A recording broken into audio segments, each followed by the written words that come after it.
morning to all of you. This morning, I will be discussing to you on how language acquisition takes place in the context of imitation theory. Imitation is a big part of childhood.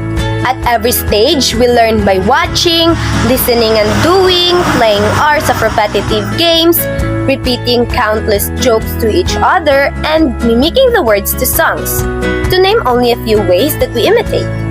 We learn social rules by imitation, studying facial expressions and body language, and, not surprisingly, a big part of language is actually learned by imitation. Well, before babies know language, they deliberately imitate facial expressions as well as the sounds, intonations, and volume of what they hear. Learning the pitch and contour patterns of their native language well before they understand individual words. Once the child becomes a toddler who can say a few words and who understands many more, they really ramp up their efforts to imitate. Young children need to imitate the language they are hearing around them to help them understand how the components of language all fit together and to work out what it all means. Although it varies widely, about 20% of what toddlers say is imitation. The exact amount an individual child imitates is linked to how much the caregiver imitates the child. Yes, you hear it right. Caregivers play a vital role in the process, naturally modeling the language by playing games with their babies, like copying sounds, intonations, and later, when the child is a toddler, their words. The trick is they don't imitate them back exactly.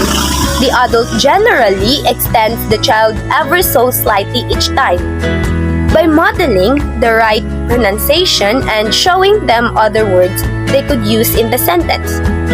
This isn't a conscious process, but one that evolves within the child-caregiver relationship.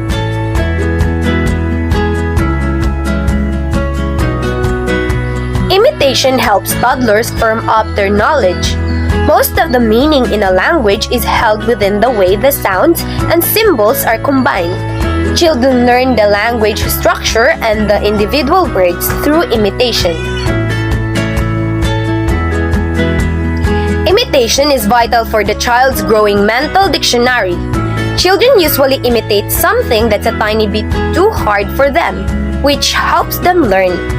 Children with older siblings tend to imitate less because big brother or sister jumps in to do the talking for them.